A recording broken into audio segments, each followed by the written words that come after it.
You would have did a better job, Nazariah. That what you saying? Nazariah said you got her messed up. Hey, Matt, knock Eli out for saying no. They're not matched. They're not matched. That's right. That's cheating because he can't do nothing back to you. He can do something back to Max. Well, Eli said he'll whoop Max out. I did not say that. I'm just telling you what Eli said. Hey, Max. Eli said he'll whoop you ass easy. Hey, Eli said easy money.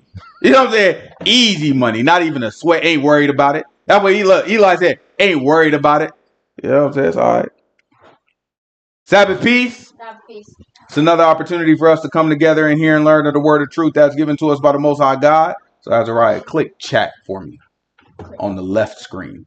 On the left screen, on the right-hand side of the left screen, is going to say chat.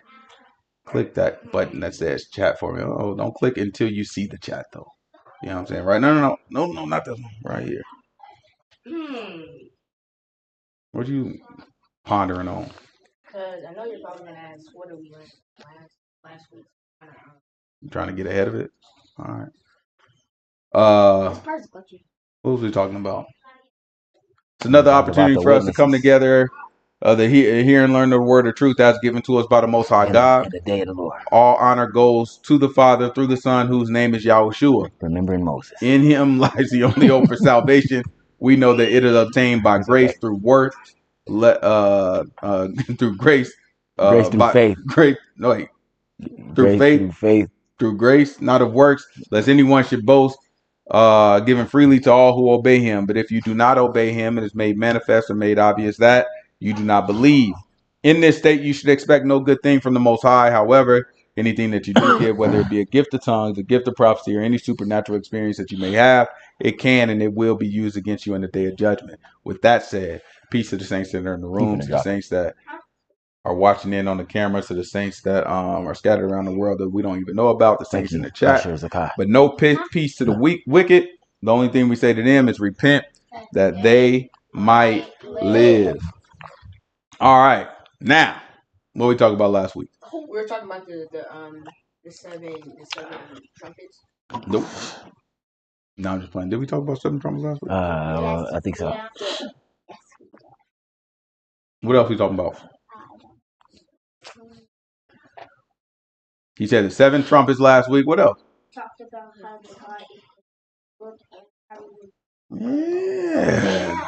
Remember, he ate the book. How it tastes to him? It tastes sweet, like whenever it got inside of honey and. Yeah, that's right. It was sweet in his mouth, bitter in his belly. Right? The book said belly. What? I remember he said devil could do anything at any time. Oh yeah, I don't know about that one, boy. Let me see. What you got? You just raising your hand just to raise it? Yep. I'll slap the blonde out of your hair, boy. Say something else. What else we got? Anybody else? That's all y'all remember? Wait. How, like there was like a big hole in the floor and like stuff. What was the big hole called? Who remember what the big hole was called? The bottomless pit. The bottomless pit. Good job, boy. You know what I'm saying? With the falling down on the sky and stuff. Stars are falling down. That might have been 2 weeks ago, but stars are falling down. Stuff is falling out of the sky for sure. What else? There was an angel that opened the bottomless pit. Yeah, angel opened up the bottomless pit. What came out of it? Like cricket humans. Yeah, you said crickets. Yeah, like locusts. All right. Remember, John said they look like locusts, which is just like, similar to crickets. You know what I'm saying? He said they look like locusts, but they look like locusts, and they had the hair of men. You know what I'm saying? Like they had regular hair, and they had faces like, you know what I'm saying? I can't remember what the face was like. Right? So these things were different, right? It was different little creatures, and they'd walk around. Remember, they sting you. When they sting you, you want to die. You be looking like, oh, it's so painful. I just kill me already, but you couldn't die. You know what I'm saying? So you got to deal with it. I think it was 6 months, 5 months. I think it was 5 months. You had to deal with it. Yes, baby girl? What else you remember, baby girl? That's all right, baby girl. You need to start remembering too, though. Okay? I remember that was you said in my room with me, and I was okay. Let's start off today. Today we're starting off in chapter 12. Chapter 12. So remember, we ended with the 7th trumpet last week. The 7th trumpet. And that 7th trumpet there was, matter of fact, let's recap. Let's see if we can recap real quick of what, you know what I'm saying, what we discussed. You know what I'm saying? So I just want to go through the trumpets.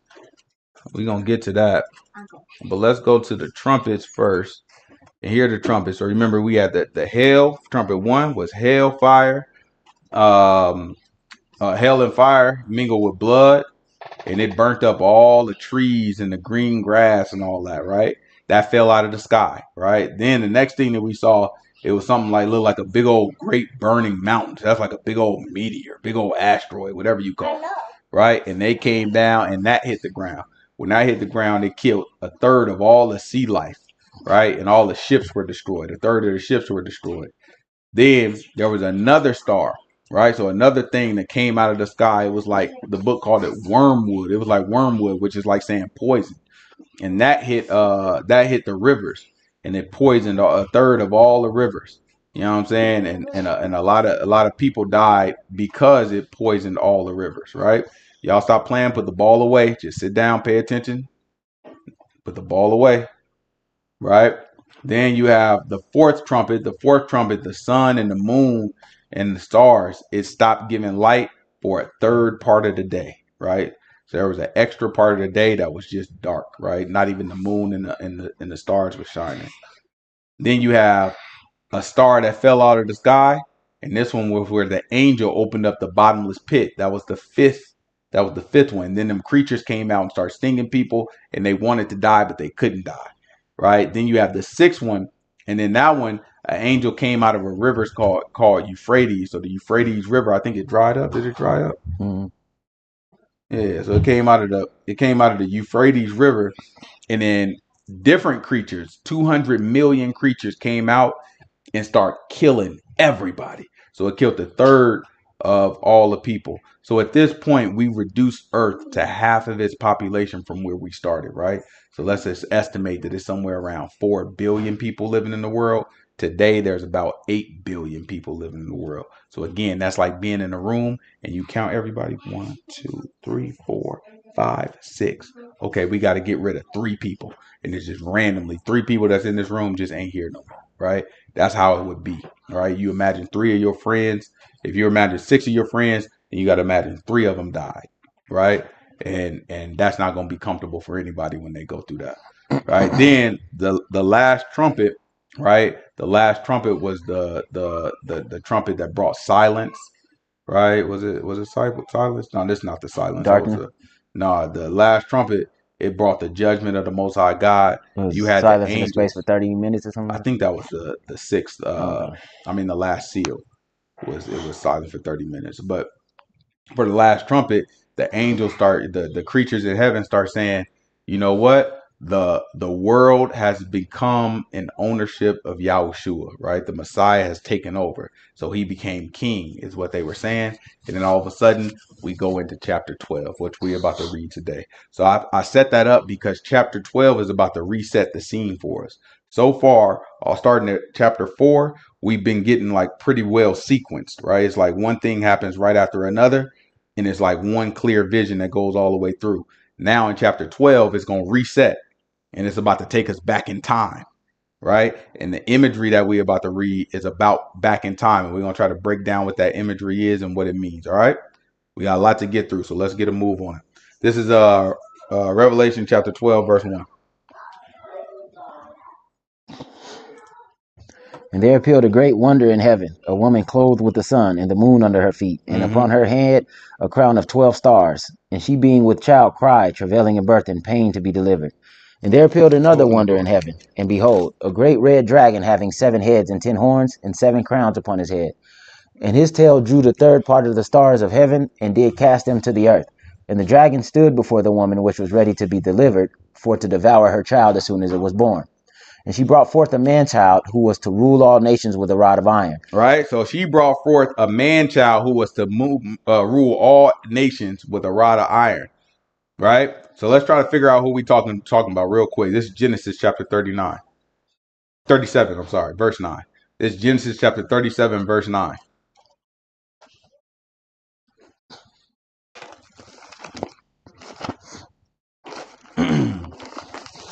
I just want y'all to see how the imagery that's being used in Revelations throughout all the Revelations is really based off of imagery or events that have already been showed to us throughout the scripture. So scratch yourself. All right. So when we try to make sense of it, we use scripture to define what's happening in Revelations rather than people just guessing. You let these people make documentaries about all this stuff, they just come up with all types of wild stuff. You watch on the History Channel. Yeah, but they be coming up with all types of wild. I'll be listening like, y'all don't know no darn book. It was one dude said, you know what I'm saying, when they said that the, you know what I'm saying, the little creature be running around and they'll be making the sound of running waters and all that. They were like, well, what do you think that's describing? That's describing a Tomahawk helicopter. I'm like, man, y'all are crazy, bro. You know what I'm saying? Y'all are crazy. You know what I'm saying? It's just describing a war scene. You know what I'm saying? I'm like, all right, whatever you say. You know what I'm saying? Whatever you say. This is Genesis chapter 37, verse 9. And Jacob dwelt in the land. Wait, my bad. And he dreamed yet another dream, and told his brothers, and said, behold, I have dreamed a dream more, and behold, the sun and the moon and the 11 stars made obeisance to me, or bowed down to me. Mm-hmm. And he told it to his father and his brothers, and his father rebuked him and said unto him, what is this dream that you have dreamed? Shall I and thy mother and thy brethren indeed come and bow ourselves down to you on the earth? Now, who is this talking? When he said, so shall I? Who is he talking about? Who is he? Who's dreaming, Eli? Whose dream is this? No, yeah. Whose dream is it? What's his son's name? How you doing, beautiful? He dreamed, who huh? That's right. Whose dream is that? Nah, man, you don't remember, huh? Nah, that's Joseph's dream, remember? Oh, yeah. Yeah, Joseph's dream. So Joseph is having his dream, and Joseph's father is Jacob. You was right about that, right? He's talking about Jacob, right? So Jacob responded after he told him the dream, and Jacob immediately interpreted the dream, right? He dreamt about what? Read it again. Then after that, we went right back to Revelation 12:1. And told his brethren and said, behold, I have dreamed a dream more, and behold, the sun and the moon and the 11 stars bowed down to me. Right, so it's the sun, it's a moon, and there's 11 stars, right? And they all bowed down to Joseph, right? How many sons did Jacob have? How many sons did Jacob have? How many sons, Eli? 12. That's right. 3. I don't know what you talking about, right? He had 12 sons. So 11 stars, 1 moon, and 1 sun bowed down to Joseph in his dream, right? Immediately, Jacob picked that up and he says, are you trying to say that me? Read it again. Watch what Jacob said. What is this dream that you have dreamed? Shall I and your mother and your brothers indeed come and bow ourselves down to you to the earth? So now what does the sun, the moon, and the 11 stars represent? Eli, what does the sun and the moon and the 11 stars represent in Joseph's dream? His brothers, his mom, and his dad. Very good, right? He said his brothers, his mom, and his dad. In other words, Jacob, whose name is also what? Eli, what's Jacob's other name? Jacob was called, God changed his name to what? Israel. Very good, right? So Israel, right? His mom and his brothers, right? Represents the sun, the moon, and represents the sun, the moon, and the stars. So the sun, the moon, and the stars are really Israel, his mom, and his brothers. Now let's go back to Revelation chapter 12 and let's see if we can make sense of what Revelation chapter 12 is trying to tell us.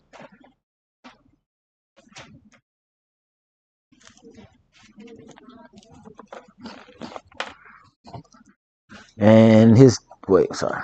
It's Revelation chapter 12, verse 1. And there appeared a great wonder in heaven, a woman clothed with the sun. The woman clothed with what? The sun. Do it say sun or do it say Israel? The sun. Right? So a woman clothed, based off of what we read in Genesis, a woman clothed with Israel. What else? And the moon. Clothed with Rachel. Rachel. And what else? Under her feet, and upon her head a crown of 12 stars. Right. And then had in her head the 12 sons of Israel. Right. Remember, Joseph saw 11 because he was one of the stars. Right. So he only saw 11 stars because a star can't bow to itself. Right. So he saw the 11 stars bow to him. But altogether, it would have been 12 stars. So she had 12 stars. So remember, we have a vision of a woman that clothed with the sun, got a moon under her feet, and 12 stars in her crown. Right? This is a picture of Israel, the nation of Israel, right? The people of Israel, the congregation of Israel. So that's what this represents. Let's keep going. And she being with child cried, travailing in birth. So now Israel, in the imagery, Israel is pregnant. And she's about ready to have a baby, right? Who do y'all think the baby is? In this parable, in this imagery, who does the baby represent? The baby of Israel. All right, let's keep reading. Let's see if we can figure it out. Who's the baby of Israel in this imagery that we're reading about? Who would be the baby of Israel? Okay, let's keep going. Yeah, Michael said it. Michael said it. Who was it? Yahushua. Very good. Yahushua.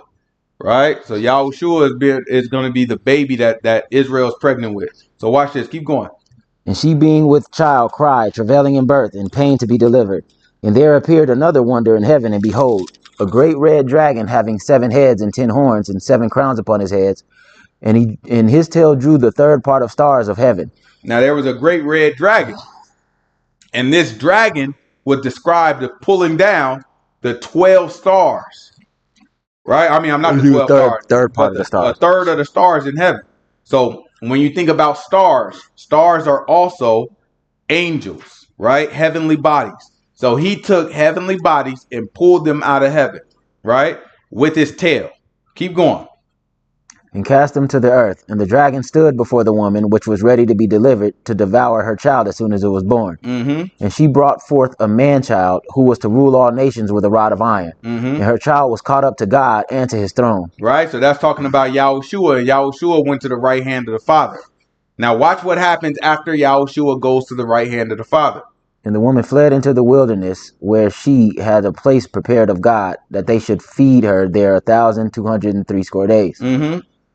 And there was war in heaven. Michael and his angels fought against the dragon, and the dragon fought against his angels, and prevailed not. Neither was there a place found any more in heaven. And the great dragon was cast out, that old serpent called the devil and Satan, which deceives the whole world. Right? So the great dragon, remember this dragon that we're looking at, it was cast out. So it was a fight that broke out in heaven. And I want y'all to understand the scene that's being painted. We have this imagery of a woman, right, that represents Israel. She's pregnant. She's pregnant with a baby that represents Yahushua. She has the baby in this vision. When the baby is had, the baby goes up to the right hand of the Father. So the baby goes immediately into heaven. The dragon was trying to prevent that baby from being born. The dragon was unsuccessful. So now the dragon goes immediately in. The baby goes immediately into heaven. Now the dragon also is in heaven. A fight breaks out. Why would a fight break out between this dragon? Ain't no place for him there no more. Let's see. Read it again. What's the dragon's names? That old serpent. The old what? The dragon was that old serpent called that old serpent. Y'all remember the serpent, right? In Genesis chapter 3. Real good. Let's get it real quick. Genesis chapter 3. Give me verse, 7. Let's try Genesis chapter 3, verse 7. It was a serpent. Y'all remember the serpent? The serpent spoke to Eve, asked Eve a question. Said, did God tell you that you can't have any trees in the garden? Eve responded. She said, no, it's just the tree that's in the midst of the garden that we can't have. If we touch it even, we shall surely die. You want verse 1? In the serpent, no, I don't want verse 1. I want verse maybe 7 further down. So the serpent said, no, you won't surely die. God just knows in the day that you eat of that, you'll become wise like him. Right? He told her, look, you won't surely die.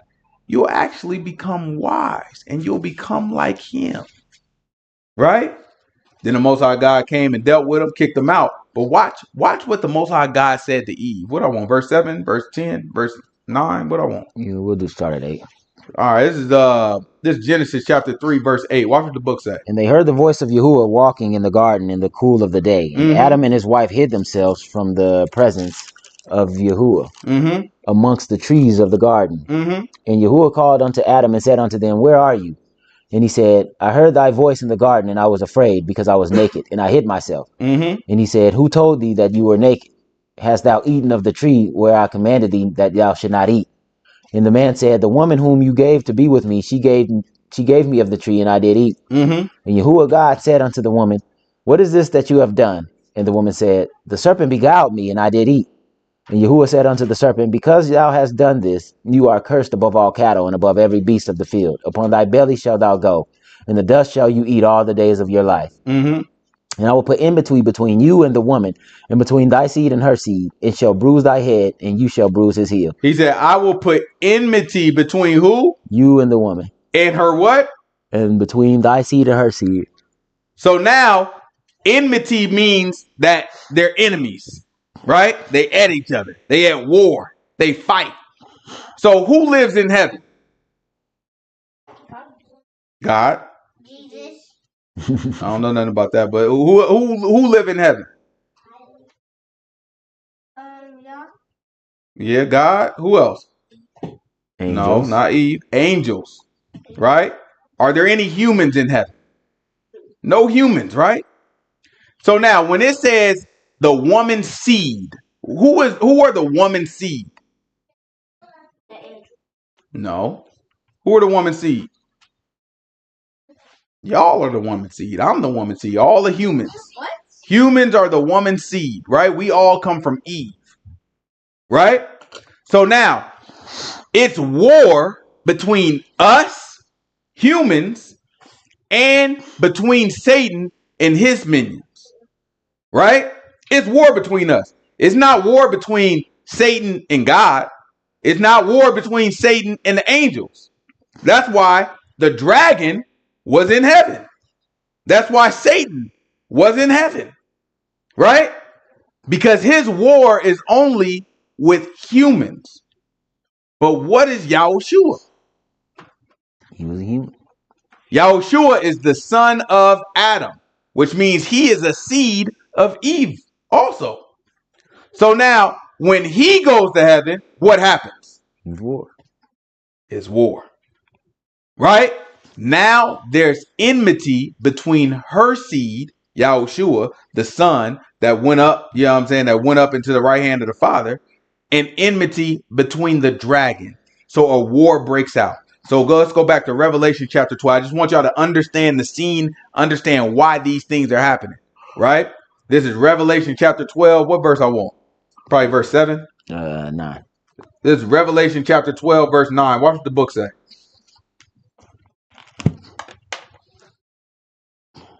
And the great dragon was cast out, that old serpent called That the old devil. serpent. No, go back before that. I want 7. I And think I there want was 7. war in heaven. There was what? War in heaven. Hold on. Give me one verse before that. What do I want? Verse 6? And the woman fled into the wilderness, where she had a place to prepared of God, that they should feed her there 1,260 days. And there was war in heaven. Michael and his angels fought against the dragon, and the dragon fought against his angels, and prevailed not. Neither was their place found any more in heaven. And the great dragon. So now the dragon can no longer be in heaven because he's at war with the Son of the Most High God. So now the angels looking at this son, because it's tricky for the angel. The angel looking like, well, that's God, but that's also a human. But we got to fight now. You know what I'm saying? If you try to get him, we got to fight. So they go to war with the dragon. It was all cool before Yahushua got there. When Yahushua got there, let me show you this Job real quick. Job chapter give me Job chapter 1. Give me verse what? 6? Yeah, hold on. It's Job chapter 1 verse 6 real quick.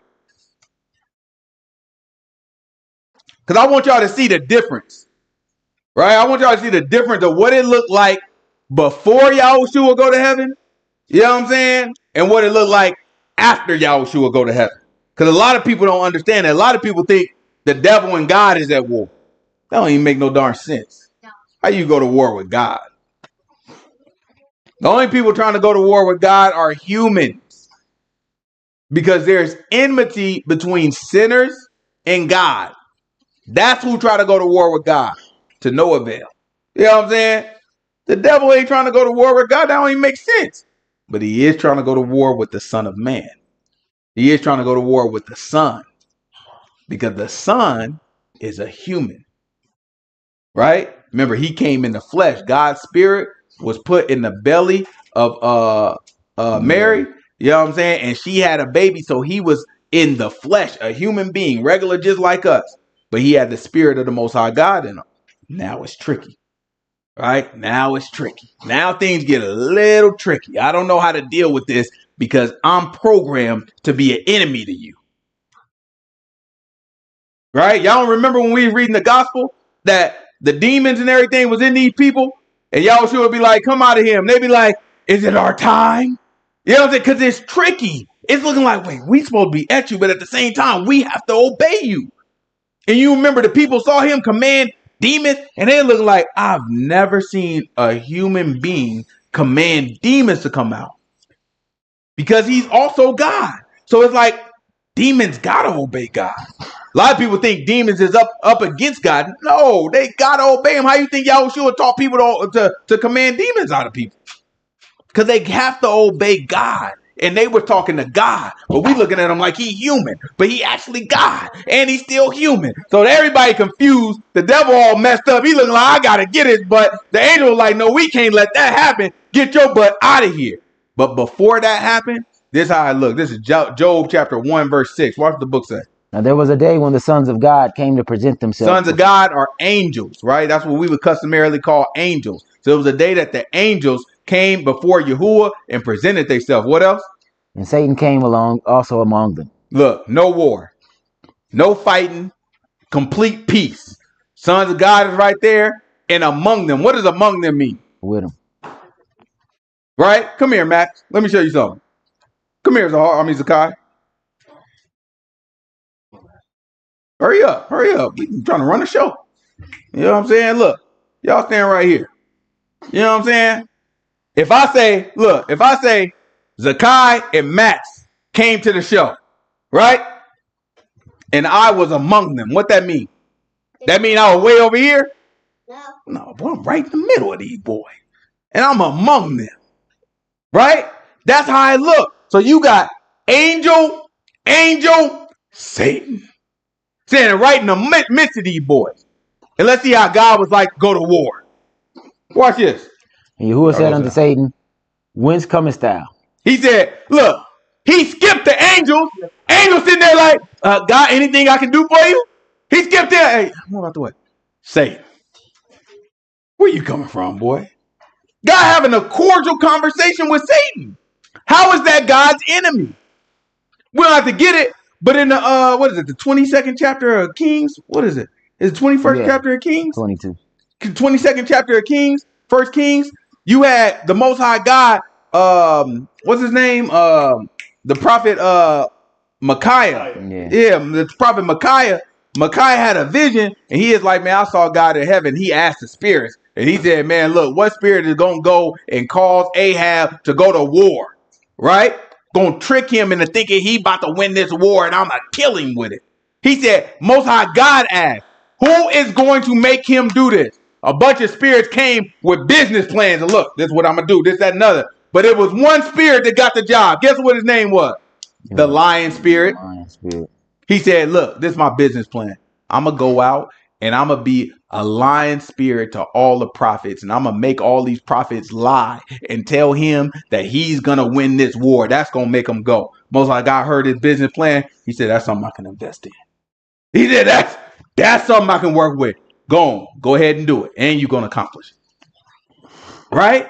That's not an adversarial relationship. That is an evil lion spirit sitting right there in heaven. And the Most High God called him, heard him out, and liked his plan and commanded him to do it. But guess what? When Yahushua show up, this is Revelation chapter 12, verse 8, verse 7.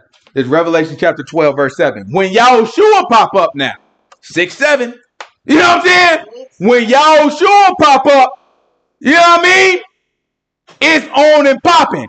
Pandemonium in heaven. It ain't that peace when he walked up and he just among the stars, among the sons of God. Ring, JR. After that, it's pandemonium after that. It's going down after that. Everybody fighting.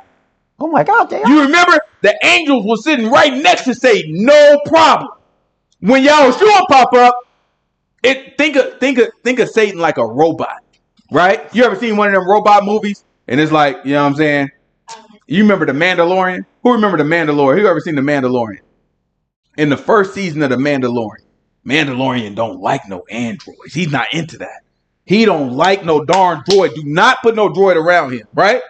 Mandalorian going, and he going to go collect his bounty, right? When he get there, it's an android there. He at him.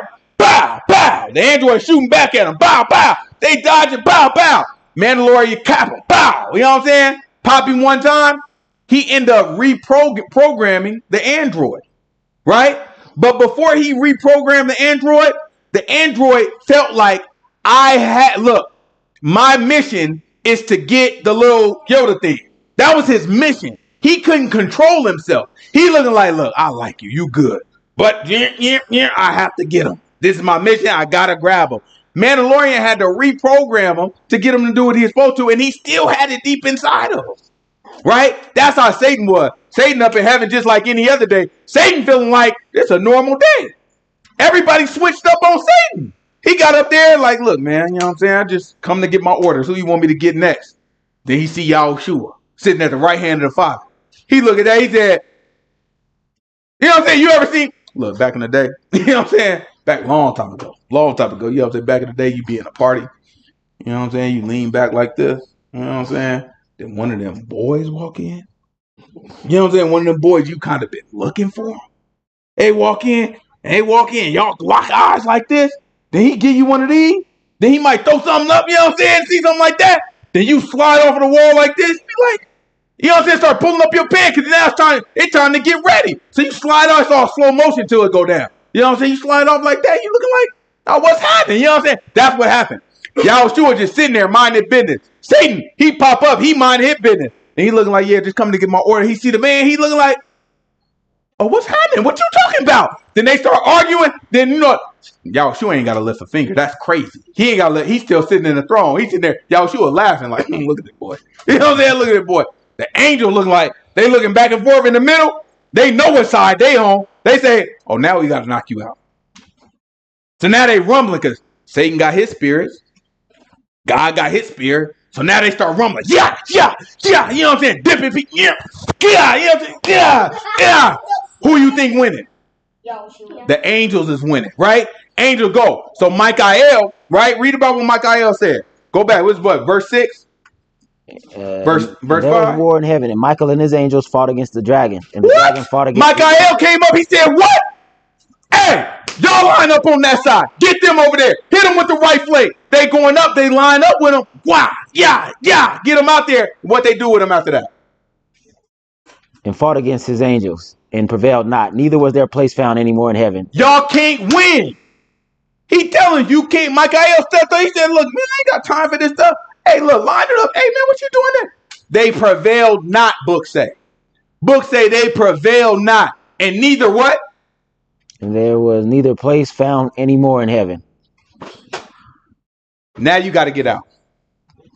He used to come up and present himself before Yah with a business plan of what he going to do to Job or what a lion spirit going to do to Ahab. And that was perfectly acceptable. No longer. New boss in town. Get your butt out. Right? Watch this. So neither was a place found for him in heaven. And the great dragon was cast out, that old serpent called the devil and Satan, which deceives the whole world. Mm-hmm. He was cast out into the earth, and his angels were cast out with him. And I heard a loud voice saying in heaven, now is come salvation and strength in the kingdom of our God. He said, now is come salvation and strength in the kingdom of our God. And the power of his Messiah.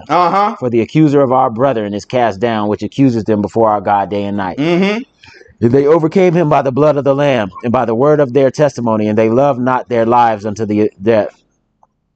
Therefore rejoice, ye heavens, and ye that dwell in them. Woe to the inhabitants of the earth. He said, woe to the inhabitants. Look, hey, heaven, it's cool. Everything's smooth. It's peaceful again. However, woe to the inhabitants. What does woe mean? Destruction. Destruction. Hey, look, it's a warning of destruction.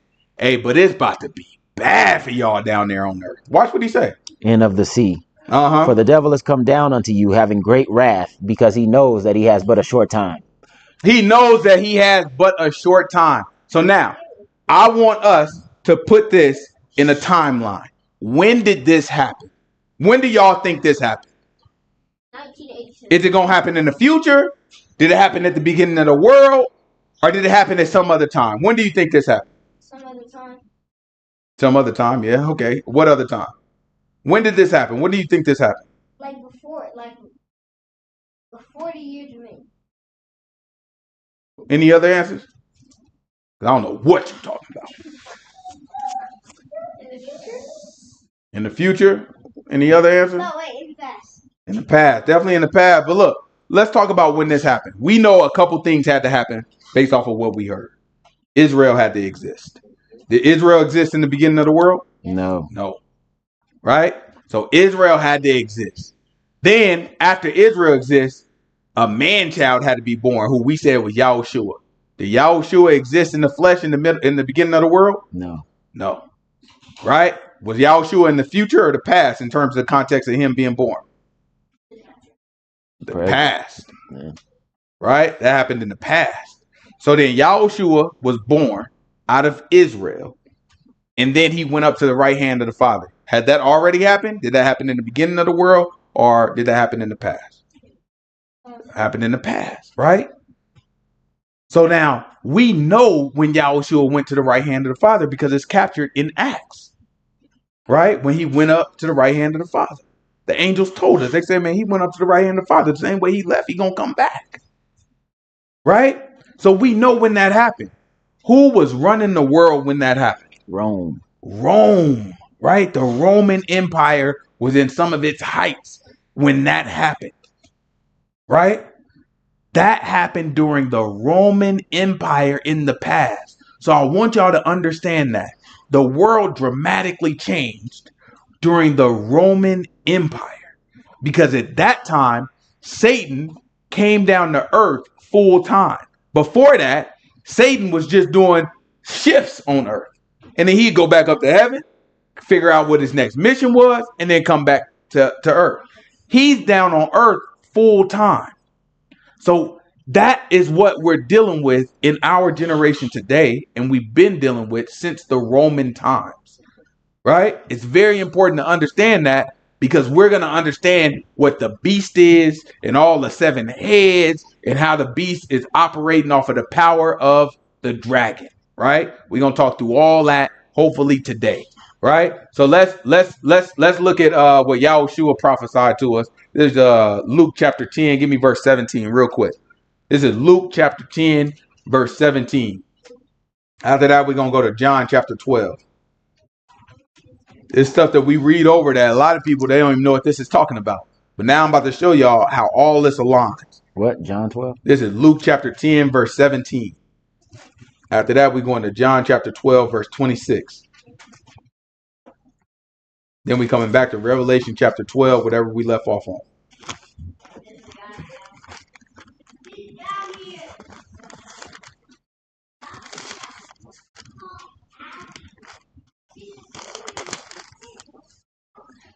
And the 70 returned again with joy, saying, Lord, even the devils are subject unto us through thy name. Why are the devils subject to them unto Yahushua's name? Because that man is God. When God give you authority to do something, guess what? When you do it, guess who they really obeying? God. Keep going. Watch this. And and he said unto them, I beheld Satan as lightning fall from heaven.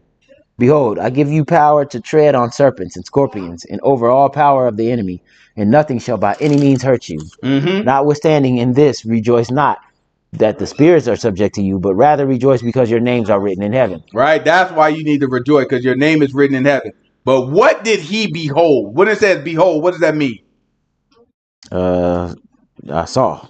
He saw something. What did Yahushua say he saw? Watch this. Read it again. Probably verse. I don't know what verse. Verse 18 maybe. Hold on. This is 18. Yeah. This is Luke 10 verse 18. Watch what he said again. My fault, bro. Huh? My fault. Hold on.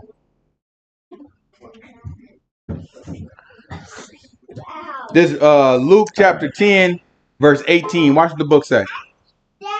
I beheld Satan as lightning fall from heaven. Right? He said, I beheld Satan like lightning fall from heaven. This is what he was talking about. He wasn't talking about something that happened at the beginning. A lot of people think Satan got cast out of heaven at the beginning of the time. No, Satan got cast out of heaven only when Yahushua went up. So Yahushua was prophesying saying, look, I behold Satan cast out of heaven. He gonna give us another prophecy in John 12. John chapter 12 real quick. John chapter 12 verse 26.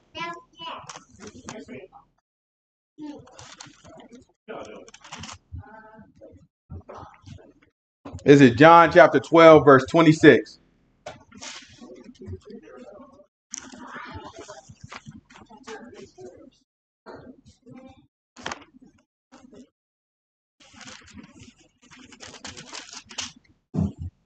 If any man serve me, let him follow me, and where I am, there shall also my servant be. If any man serve me, him will my Father honor. Now is my soul troubled, and what shall I say? Father, save me from this hour, but for this cause came I unto this hour. Father, glorify thy name. Then came there a voice from heaven saying, I have both glorified it and will glorify it again. The people therefore that stood by it heard it and said it thundered. Others said, an angel spake to him.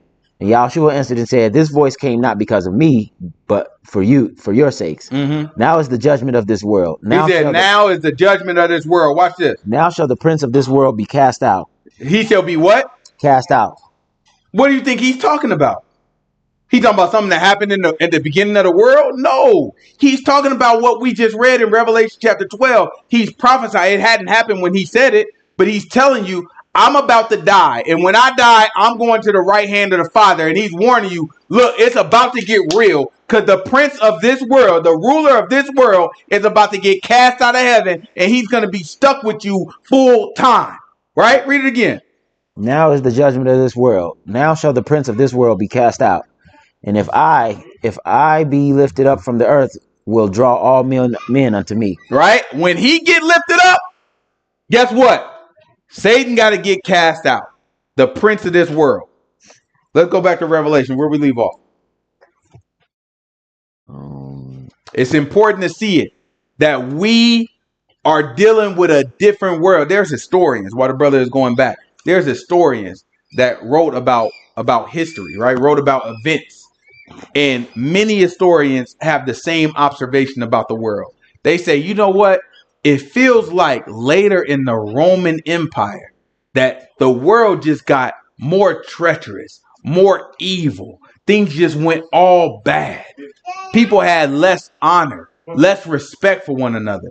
All of it, if you look at historians, not just me, if you look at historians throughout history, they make the observation that it seems like the world got worse after Rome. People got more immoral after Rome, or after the height of the Roman Empire, right? There's a reason for that. They don't understand what the reason is, but I'm telling y'all, it's because the prince of this world has made his home here. He's down here full time, and he's been down here full time. So guess what? The world gets progressively worse. It's to the point now that you can't even look at anything without getting lied to. Everybody is lying to you. At church, at mosque, at temple, no matter where you are, on the news, on the politics, anybody, everybody, your teachers, everybody is lying to you. Lies everywhere. Sometimes they know they lying. Sometimes they don't realize they lying. Sometimes they think you could give them a polygraph test and they will think they telling the truth. But what they're saying to you is something that is untrue. Therefore, it's a lie. Right? Let's see. It's Revelation chapter 12. What verse? 12. This is Revelation chapter 12, verse 12. Watch what the book say.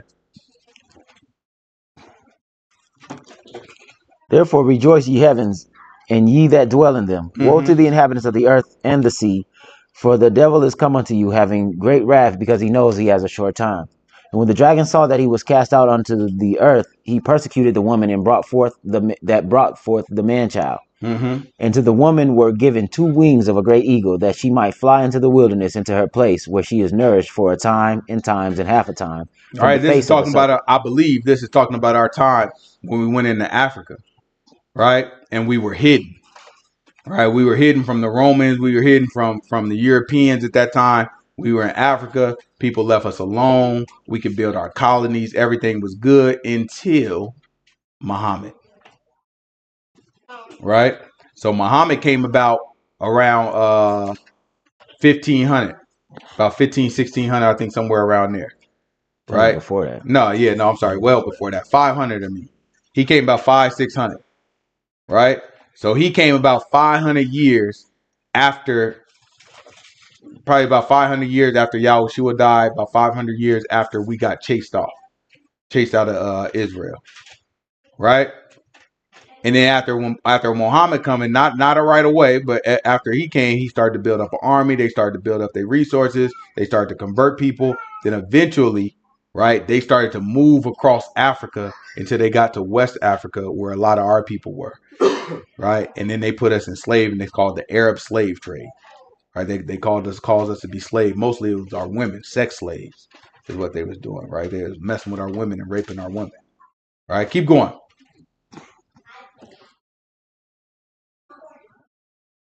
And the serpent cast out of his mouth water as a flood after the woman, that he might cause her to be carried away of the flood. And the earth helped the woman, and the earth opened up her mouth and swallowed up the flood which the dragon cast out of his mouth. And the dragon was wroth with the woman, and went to make war with the remnant of her seed, which keep the commandments of God and have the testimony of Yahushua. Right? So the law keepers are going to be a target. Understand that. Law keepers historically were a target, and the law keepers will be a target again. That's what that's telling you. It is going to be a time when we are back in our back in our kingdom and back in our land, and we will be keeping the law. When I say keeping the law, I mean keeping the law. I mean sacrifices. I mean temples. I mean coming there, giving peace offerings, right? It's not going to be keeping the law. Just all we talking about is not eating pork and Sabbath. No, I'm talking about all the intricacies.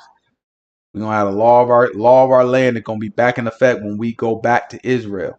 And at that time, Satan will have us in his scope. Right? That group of people who keep the law of Moses and also, right, understand the faith of Yahushua, that group of people will be in his scope. Just like we were in the past. Chapter 13. It's chapter 13, verse 1. And I stood upon the sand of the sea, and saw the beast rise up out of the sea, having 7 heads and 10 horns, and upon this horns... Who remembers what the sea represents? 10 crowns. People, right? The sea represents people. All right, keep going. And upon his heads the name of blasphemy. And the beast which I saw was like unto a leopard, and his feet were as the feet of a bear, and his mouth as the mouth of a lion. And the dragon gave him his power and his seat and great authority. Right? So the dragon gave him his power, his seat, and his great authority. So remember, the dragon's name is Satan, and we learned about in chapter 1. That's why you got to kind of remember all this stuff. We learned about this in chapter 1. Y'all be careful over there. Right? I don't want to see no markers on my couch. Please don't make me hurt nobody. Right? So he said in chapter, maybe it wasn't chapter 1, but in the early chapters 1 through 3, maybe 2 or 3, he told us that where the seat of Satan was Pergamos, which is in modern day Turkey. Right? So now it's telling us that there was a beast that rose out of the sea. The sea represents people. So it was a beast that rose out of the people. Right? And that beast got the power and the authority from the dragon, which is Satan, and also the dragon's seat, right? Which we understand to be in Pergamos, which is modern day Turkey. I want y'all, we got to keep all this in mind, because all this stuff means something, right? Keep going. And I saw one of his heads as it were wounded to death, and his deadly wound was healed.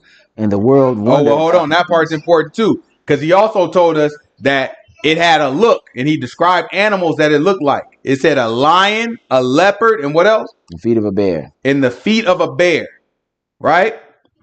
That's familiar for us. Grab Amos for me. Amos chapter 5. This is Amos chapter 5, verse 18.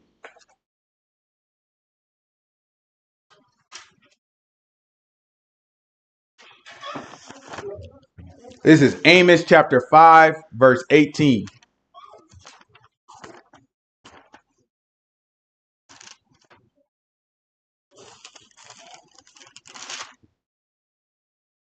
Woe unto you that desire the day of Yahuwah. To what end is it for you? The day of Yahuwah is darkness and not light. As if a man did flee from a lion and a bear met him. As a man did flee from a what? A lion and a bear met him.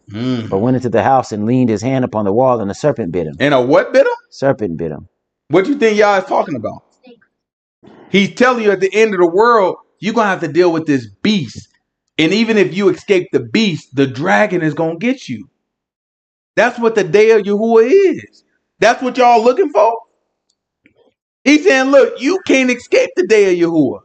Right? Watch this. Jump over to Daniel. This is Daniel chapter 7. Real quick. It's Daniel chapter 7. I just want the beginning of it. Give me verse 1. It's Daniel chapter 7, verse 1. We're not going to read the whole thing good now. You know what I'm saying? Go back and read it on your own, because it'll make all the stuff that we're talking about, it'll make a little bit more sense. Right? But this is Daniel chapter 7, verse 1. I just want the beginning. In the first year of Belshazzar, king of Babylon, Daniel had a dream, and visions upon his head, upon his bed. Watch what he saw. Then he wrote the dream and told the sum of the matters. Daniel spake and said, I saw in my vision by night, and behold, the four winds of heaven strove upon the great sea. And four great beasts came up from the sea. How many great beasts? Four great beasts came up from the sea. Okay. Diverse one from another. All of them was different from the other. Watch this. The first was like a lion and had eagle's wings. The first was like a what? A lion and had eagle's wings. Remember, this beast that we reading about in Revelations was described as three animals. A leopard, a lion, and a bear. Right? It had attributes of four animals. Right? Three animals. Keep looking at it. I beheld till the wings thereof were plucked, and it was lifted up from the earth, and made stand upon the feet as a man, and a man's heart was given to it. Right? That's talking about Babylon.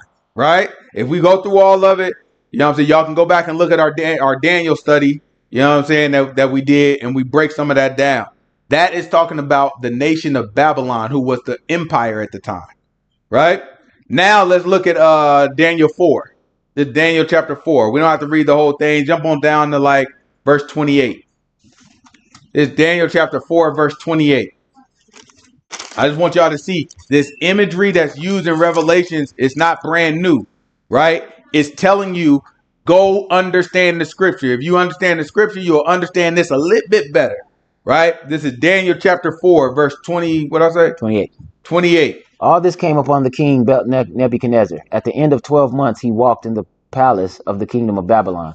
The king spake and said, Is not this great Babylon that I have built for the house of the kingdom by the might of my power, for the honor of my majesty? While the word was in the king's mouth, there fell a voice from heaven saying, O King Nebuchadnezzar, to thee it is spoken. The kingdom is departed from thee. He said what? The kingdom is departed from thee. Right? What else happened? Keep going. They shall drive thee from men, and your dwelling shall be with the beasts of the field. They shall make thee to eat grass as oxen, and 7 times shall pass over thee until you know that the Most High rules in the kingdom of men. Now jump down to the second to the last verse. What verse is it? 36. Give me verse 36. This is Daniel chapter 4, verse 36. In the interest of time, watch this. Hush.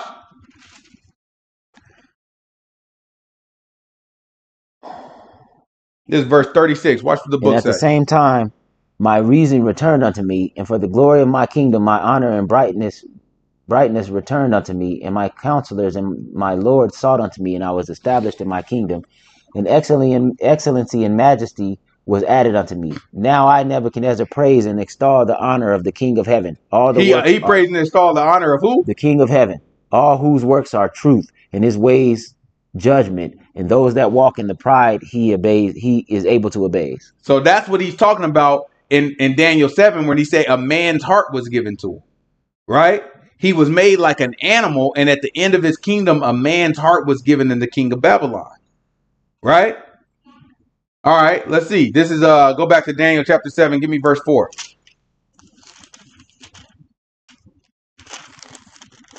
It's Daniel chapter 7, verse 4. So we got a lion.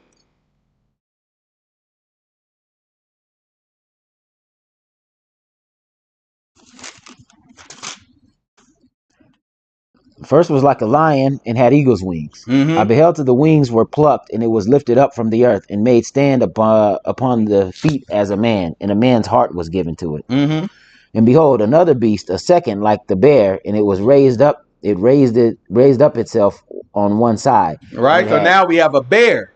Right. Also another attribute that was described in Revelations. Right. Now this bear is talking about the Medes and the Persians. Right. It's raised up on one side because the Persians actually had a higher status than the Medes.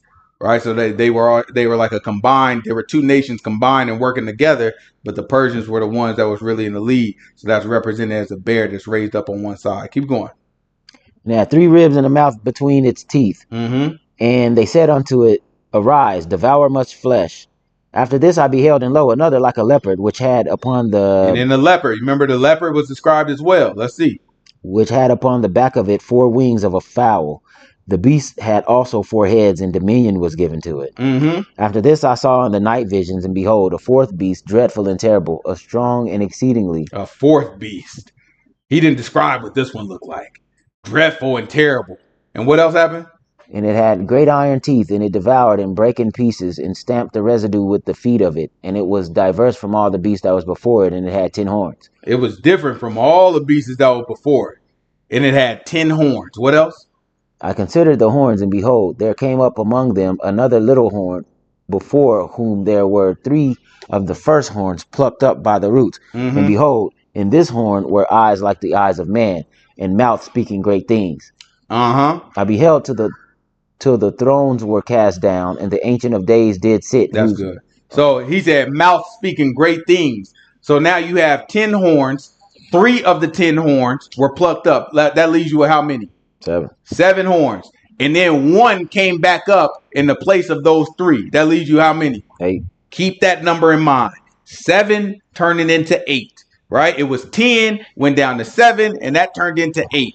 Keep that number in mind because we're going to get back to it. This is Revelation chapter, what? 13, verse what? Go back to verse 2. Let's see what the book says. It's Revelations chapter 13, verse 2. And the beast which I saw was like unto a leopard, and his feet were as the feet of a bear, and his mouth as the mouth of a lion. And the dragon gave him his power and his seat and great authority. And I saw one of his heads as it were wounded to death, and his deadly wound was healed, and all the world wondered after the beast. And they worshipped the dragon which gave power unto the beast, and they worshipped the beast, saying, Who is like the beast? Who is able to make war with him? And there was given unto him a mouth speaking great things and blasphemies, and power. Remember that mouth speaking great things? To continue 42 months. We just read that in Daniel chapter 7. Right? This beast that came up in the end that had these iron teeth, and it was diverse from all the other beasts. Right? And then 10 horns were popped out. And then 3 of them disappeared. And the 1 popped up out in front of that. That left you with 8 horns. And that horn was speaking great things. Right? So it's the same thing that Revelations is describing. Grab Daniel chapter 8. This is Daniel chapter 8, verse 1.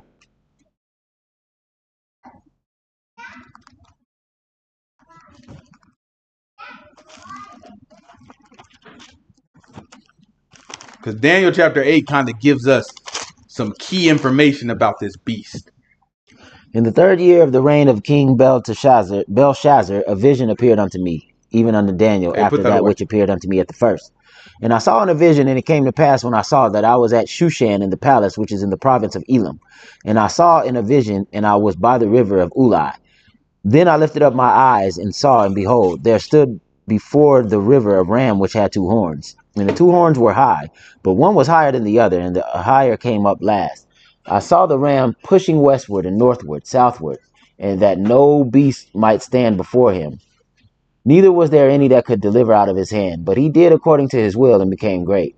And as I was considering, behold, a he-goat came from the west on the face of the whole earth, and touched not the ground, and the goat had a notable horn between his eyes.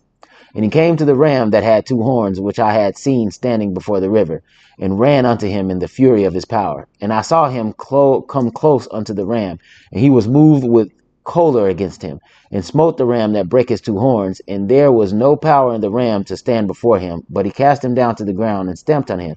And there was none that could deliver the ram out of his hand. Therefore the he-goat waxed very great, and when he was strong, the great horn was broken, for it came up for it came up four notable ones toward the four winds of heaven. And out of the one of them came forth a little horn, which waxed exceedingly great toward the south, and toward the east, and toward the pleasant land. And it waxed great even to the host of heaven, and it cast down some of the host of the stars to the ground, and stamped upon them. Well, hold on. It did what? Cast down some of the host of the stars to stamp upon them. So wait a minute. What are the stars? Angels. So it's telling us that this horn cast down some of the stars. Well, who else did that? Satan. Let's go back. This is Revelation chapter 12. What verse I want? Probably verse 16. No, I can't be that far. It's probably like 3. Probably like verse 3. This is the Revelation chapter 12, maybe verse 2 or verse 3. Verse 4. Verse 4. Do I want verse 3 though? Yeah, we'll do 3. This is Revelation chapter 12, verse 3. Watch what the book says. And there appeared another wonder in heaven, and behold, a great red dragon, having 7 heads and 10 horns and 7 crowns upon his head, and his tail drew the third part of the stars of heaven, and did cast them to the earth. And the dragon stood before the woman which was ready to be delivered, for to devour her child as soon as it was born. So now it's telling you that this horn that cast these things down is being described in Daniel chapter 8. So now let's keep that in mind. The dragon who cast these things down, right, is now being described in Daniel chapter 8. And let's try to figure out what Daniel chapter 8 is talking about. This is Daniel chapter 8, where we leave off. Verse 10. Daniel chapter 8, verse 10. Watch the book say. And it waxed great even to the host of heaven, and cast down some of the host and of the stars to the ground, and stamped upon them. Yea, he magnified himself even to the prince of the host, and by him the daily sacrifice was taken away, and the place of his sanctuary was cast down. And a host was given him against the daily sacrifice by reason of transgression, and it cast down the truth to the ground, and it practiced and prospered. Then I heard one saint speaking, and another saint. You know who did that? Rome. We'll talk about it. Let's keep going. The Greeks? The Greeks, yeah. The Greeks. The Greeks did it. You remember the Greeks? You know what I'm saying? Y'all ever heard of Hanukkah? Yeah, that came from the Greeks coming in. They had no respect for our temple. So they came in and they sacrificed a pig in our temple, and that shut our whole temple down for a while. You know what I'm saying? We looked like, no, we ain't doing it. And they came in with big armies, and they punked us out, and they had Gentiles going inside and out of our temple. So when we talk about Hanukkah, it's called the Feast of Lights. You know what I'm saying? And what that was us purifying our temple again, right? We did this great purification, and then we lit a bunch of our menorahs, right? A bunch of our candle lights, right? And when we lit those, you know what I'm saying, we did it as a service, you know what I'm saying, to the Most High God, and then we honor it every year. You know what I'm saying? That's what we used to do. We used to honor it every year. But that's where that came from, is because they stopped all our sacrifices by sacrificing that pig, and they took over our temple. They was using it to sacrifice to Jupiter. For them, it would have been Zeus. You know what I'm saying? They was using it to sacrifice to Zeus, and they were doing all stuff right out of our temple, shut down all our sacrifices for a minute. Right? So that's what this is talking about. But it'll let us know. It'll confirm it for us. Watch this.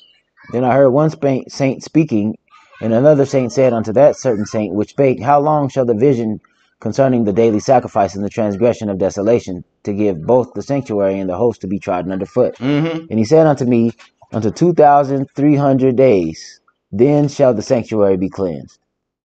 And it came to pass, when I, Daniel, had seen the vision and sought for the meaning, then behold, there stood before me an and he said 2,300 days. Where do you think that put us? 2,300 days. If each day was a year, where do you think that would put us? 4 years? No.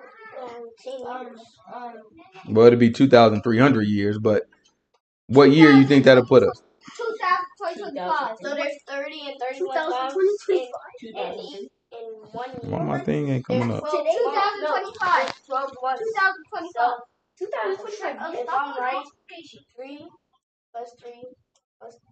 Bro, what? Just do it in time. 30? Just do it time. 30 plus. That would put us in year 2,370. Yeah, 2,370. That is in the future, right? If that's how we calculate it, based off of when those events happen, it'll put us in year 2,370. Right? 2,371. So a lot of people feel like the world about to end tomorrow. Right? Maybe. We don't know. That calculation might not be right, right? It could be based off of something else. Who knows? We don't really know. But if that is the calculation, and each day represents a year, huh? And each day represents a year, we got a lot of time left. And if y'all pay attention to the stuff we've been reading so far, these events don't seem like they anywhere near happening. Could be wrong, right? But that means a lot of stuff that still got to happen. And then, even what we've talked about so far, these events don't seem like it's something that just happened all at once. This thing seemed like it's carrying out over time. Remember, we got 2 witnesses that came up. They were prophesying to people for years, then came up and they got killed, right? All this stuff is happening all at the same time, right? This is happening, I think, it looks like happening over a long period of time. It ain't like one day stars is falling out of the sky and the next day this is happening. I personally think stars gonna fall out of the sky and you got another generation and this start happening and all these things happen over gradually over time, right? But that could be wrong. It could all happen at once. However the Most High God want to do it. We got to keep our eyes open to know, right? We got to keep our eyes open to understand it. I'm just saying, if we look at that timeline and we think that every day represents a year, then that puts us way out there. That puts us 300 years in the future, right? 300 years to go. But there are some other dates we got to think about too, right? It's a lot of stuff that might happen in that 300 years. It says in that time, 300 years from now, potentially, right? That's my guess, right? But 300 years from now, potentially, it says that's when the sanctuary is cleansed. That's very important. That's when the sanctuary is cleansed. That can mean a whole lot of things, right? So let's keep going. This is Daniel chapter 8, verse what? 15. And it came to pass when I, Daniel, had seen the vision and sought the meaning, then behold, there stood before me as the appearance of a man. Mm-hmm. And I heard a man's voice between the banks of Ulai, which called and said, Gabriel, make this man to understand the vision. So he came near unto me, near where I stood, and when he came, I was afraid and fell upon my face. But he said unto me, Understand, O son of man, for at the time of the end shall be the vision. Now as he was speaking with me, I was in a deep sleep on my face toward the ground. But he touched me and set me upright. And he said, Behold, I will make thee know what shall be in the last end of the indignation. So now an angel is going to explain his vision to him. And watch this explanation. It's very important. For at the time appointed the end shall be. Uh-huh. The ram which you saw having 2 horns are the kings of Media and Persia. Mm-hmm. And the rough goat is the king of Greece. Mm-hmm. And the great horn that is between his eyes is the first king. Mm-hmm. Now that being broken, whereas 4 stood up for it, 4 kingdoms shall stand up out of the nation, but not in its power. Right? So now, so far, we know it's the king of Greece, which is translated as Yavon. Yavon is not exactly Greece, right? Then if you look at what he's talking about, it's talking about the Macedonian Empire, right? Which they will say, we are not Greek, but they are Ionians or Yavon, right? So now Yavon, which the book is called in Greece in the King James translation, but it's really Yavon, right? Yavon ends up coming. Yavon is actually the Romans, the Greeks, the Macedonians, and a bunch of other little people in that area. But that area is Turkey, modern day Turkey, right? Modern day Turkey. All those were the Ionians or the people of Yavon. Right? So now that came up. Watch what goes out after that.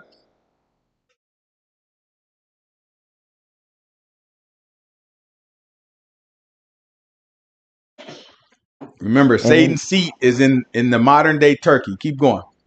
And in the latter time of their kingdom, when the transgressors In the what? Latter time of their kingdom. So this is something that happens in the latter time. Watch this. When the transgressors are come to the full. Ain't that what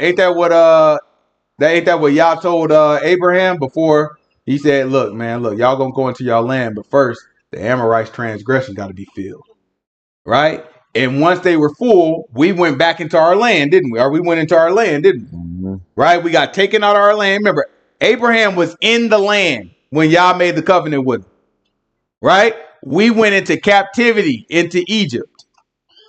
And then the covenant with Abraham said, when the Amorites' iniquity is full, then, you know what I'm saying, y'all go back. Sure enough, Moses brought us back into the land to judge those Amorites. The game plan is going to be the same. We are now in the stage of captivity. Once their iniquity is full, we will go back into the land.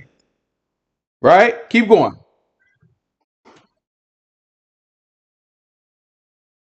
A king of fierce countenance and understanding dark sentences shall stand up. So in the latter time, there's going to be a king. We're always talking about the context of Grecia, which is Yavan. Right? There's going to be a king from the area of Greece and Turkey. Right? And he's going to stand up with what? With a fierce countenance and understanding dark sentences. He's going to understand dark sentences. In other words, he's going to understand the mysteries of the scripture. He's going to understand the prophecies. He's going to understand all these cryptic things. Right? What else? And his power shall be mighty, but not by his own power. And he shall destroy. Whoa, whose power do you think his power going to come by? The dragon. The dragon, just like we read in Revelation 13. Right? He said that he will have power from the dragon, and he also would have the seat from the dragon. We know the dragon is Satan. Satan's seat is in modern day Turkey. The king that we're reading about in Daniel 8 is going to come from Yavan, which is modern day Turkey. Right? Keep going. Watch this. He shall destroy wonderfully and shall prosper in practice and shall destroy the mighty and the holy people. Mm-hmm. And through his policy also he shall cause craft to prosper in his hand. And he shall magnify himself in his heart and by peace shall destroy many. He shall also stand up against the prince of princes, but he shall be broken without hand. That is going to be the battle of Armageddon. Right? He going to stand up against the prince of princes. He going to try to fight. He going to try to fight with us, and Yahushua going to return.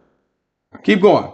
In the vision of the evening and the morning, which was told, is true. Wherefore, shut up the vision, for it shall be for many days. And Let's go back. This is Revelation chapter 13. What verse we leave off on?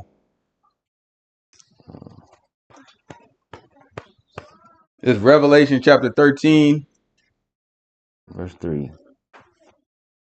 Revelation chapter 13, verse 3. Watch the book say.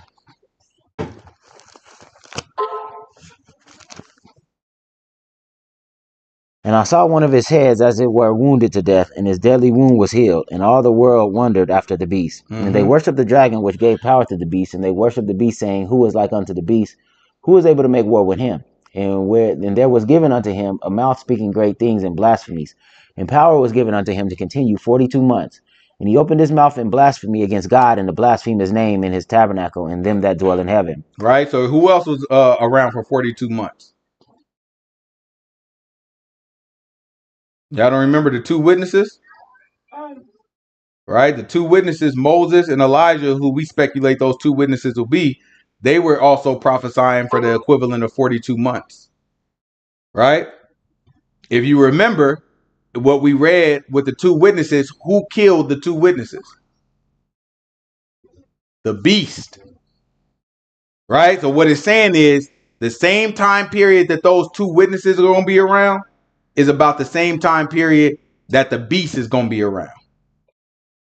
Right? Keep going. And he opened his mouth. And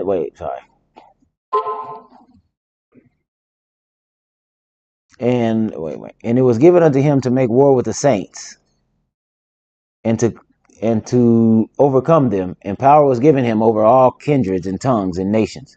And all that dwell upon the earth shall worship him, whose names are not written in the book of life of the Lamb, slain from the foundation of the world.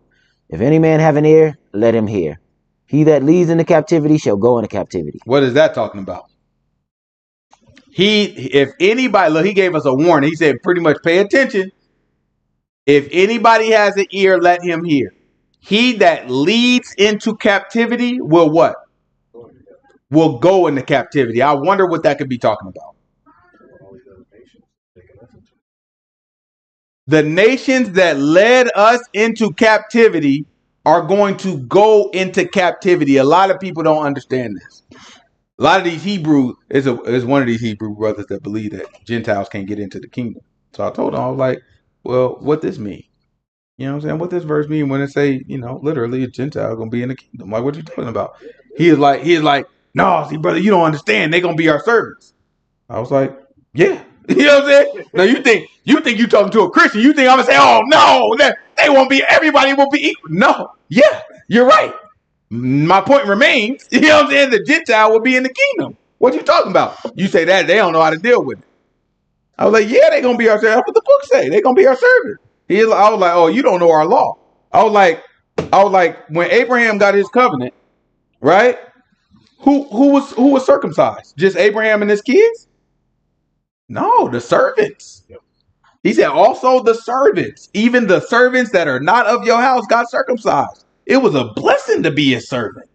You got included in the covenant. When we were in the land, the book say the sojourner. What was the sojourner for us? The Gentile. They were servants. Yeah. When the Gentile was in our land, they were servants. Woodcutters and water drawers and stuff like that. And guess what they got? Included in the covenant. They got to be circumcised, and the book say it will be one law for all of us. The servant, the homeborn, the Israelite, everybody, one law. But also, our law tells us to do what with our servants?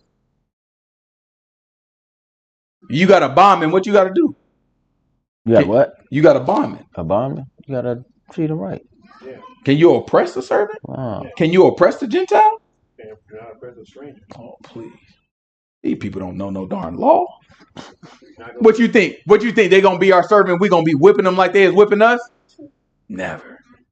It's not in our heart. It's not in our law. It ain't going to be in the heart of nobody. These Hebrews, it might be in their heart. Ain't going to be in the heart of nobody in the kingdom. Right? They going to be our servant. Look, we can talk about this in the interest of time. I just want a couple of them. Give me Isaiah chapter 66 for me.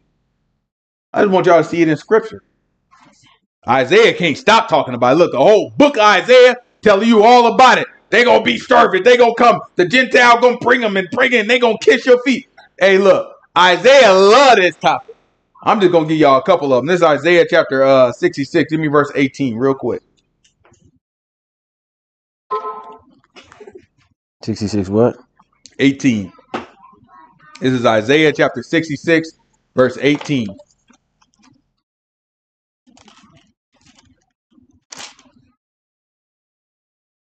For I know their works and their thoughts. It shall come that I will gather all nations and tongues, and they shall come and see my glory.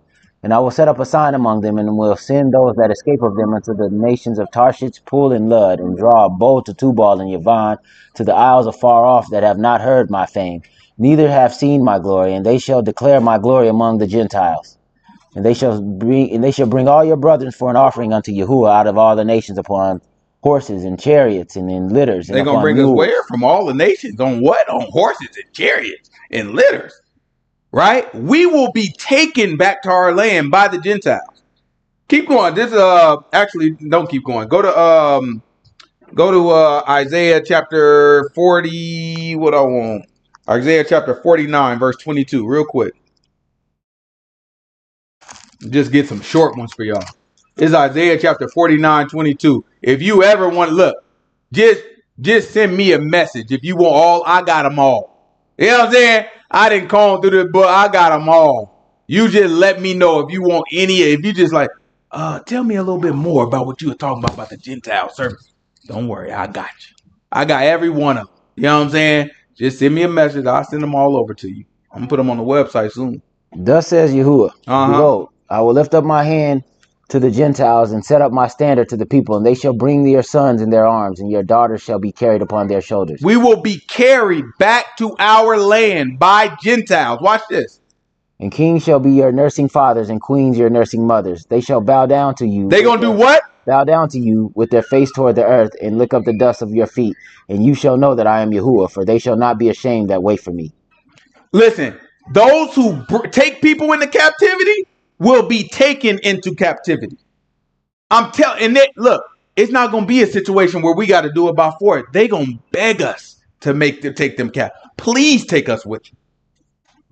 Watch this. This is Isaiah chapter. Let me try. Give me 14. This is Isaiah 14 verse 1. Nice short one. It's Isaiah chapter 14 verse 1.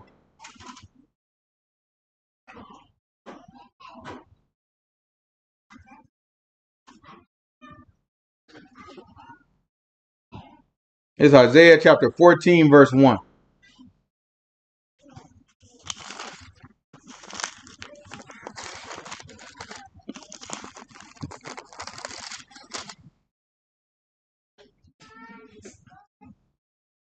For the Lord will have mercy on Jacob and will choose Israel. So it says Yahuwah will have mercy on Jacob and choose Israel. Watch this. And set them in their own land, and the stranger shall be joined with them, and they shall cleave to the house of Jacob. Right? They're gonna be begging to be with us. When they say cleave, it's like latching on to the house of Jacob. Right? Keep going. And the people shall take them and bring them to their place, and the house of Israel shall possess them in the land of Yahuwah. Shall do what? Possess them in the land of Yahuwah. They will be our servants. For servants and handmaids, and they shall take them captives whose captives they were, and they shall rule over their oppressors.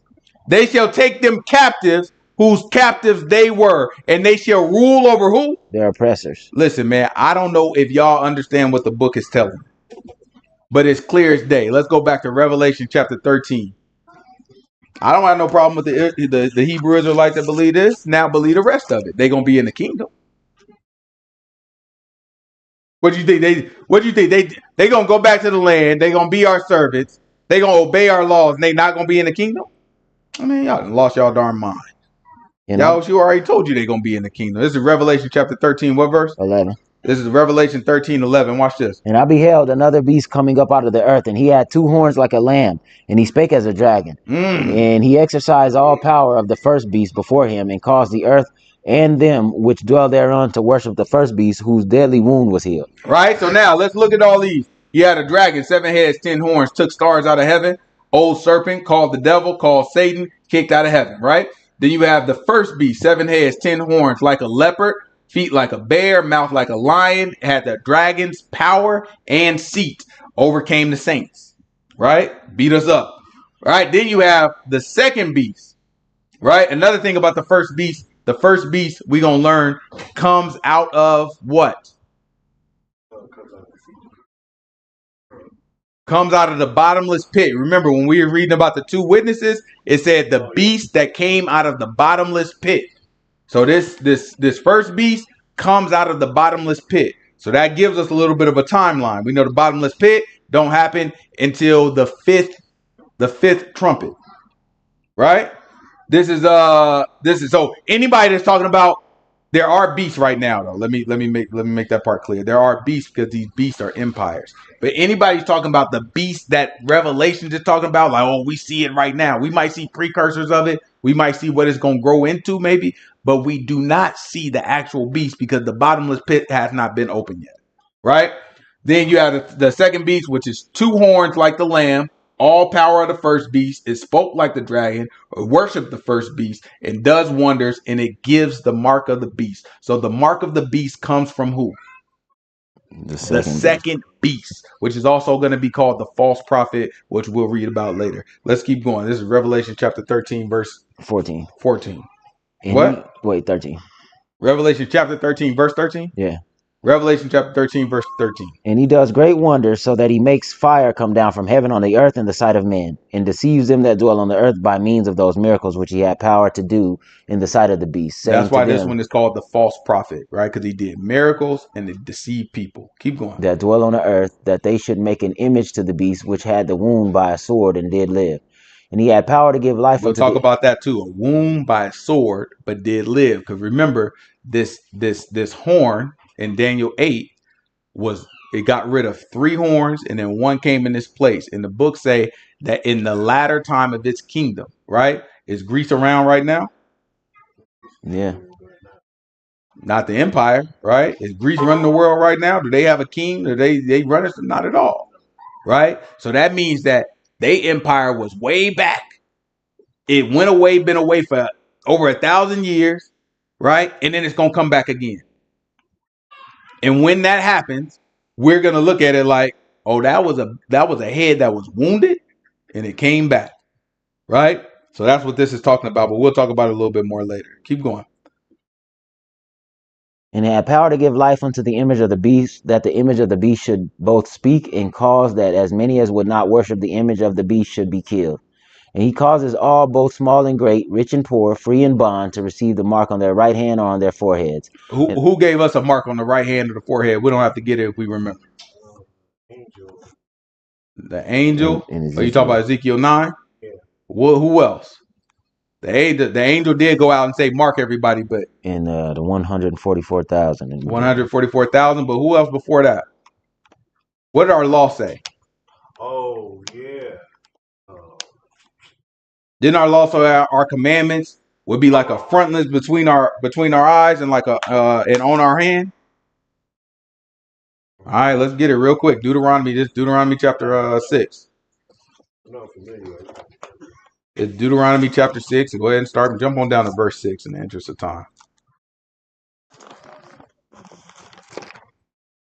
The Deuteronomy chapter 6, verse 6. And these words which I command thee this day shall be in my heart, and you shall teach them diligently to your children, and talk of them when you sit in thine house, and when you walk by the way, and when you lie down, and when you rise up. And you shall bind them for a sign upon your hand. Upon your what? Upon your hand. And they shall be as frontlets between your eyes. Right? That's our head, our forehead. Between our eyes, our forehead, right? So our forehead and our hand, right? So our law has to be on our head. Do you want to know how to resist the mark of the beast? Keep the law. Right? You keep the law. That's how you resist the mark of the beast. It's going to be a lot of people that look, they're going to be smart. They're going to be like, no, I can get into the kingdom even if I don't keep the law. And they right. You right. You do not need, keeping the law will not get you into the kingdom. You are right. Right? However, if you want to resist the mark of the beast, keep the law. Right? That's what the book is trying to tell you. All right, let's get back over into Revelation. Let's learn more about the mark of the beast. Remember, the mark of the beast comes from the false prophet who is also called the second beast. The second beast has horns like a lamb. We also had a imagery of a lamb, didn't we? Who did the lamb represent? The slaughtered lamb.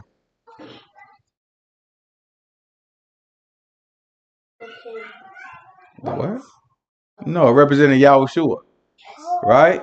It represented Yahushua. So now you have something else that has horns like a lamb. So that, understand what that means. What that means is we're going to think this false prophet is from God and is the Messiah.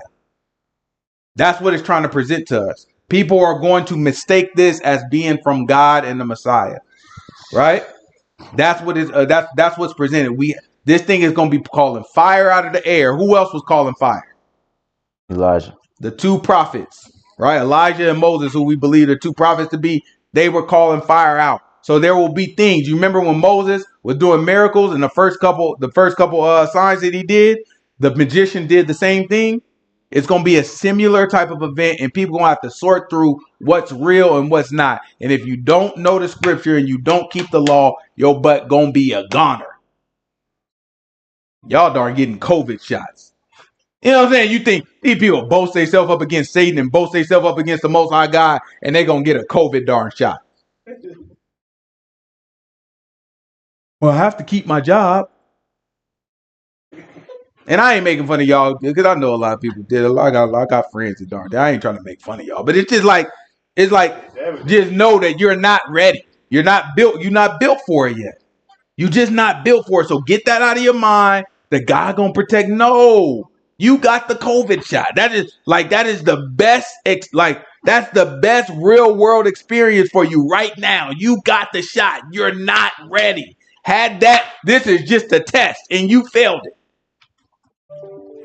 So don't look at it. Don't be all sad and moaning about it. Look at it and say, okay, I need to do better. I need to figure this out. I can't be pressured. You got the COVID. You thought the end of the world was coming with that COVID shot. You thought you about to be fired. And everybody who didn't get it and they just took it, they kept their darn job. The judge said, nope, Biden can't do that. And everything. A bunch of people didn't get the shot and everything is fine. Right? So just know that's that level of deception times 7 when it comes to the mark of the beast. Keep going.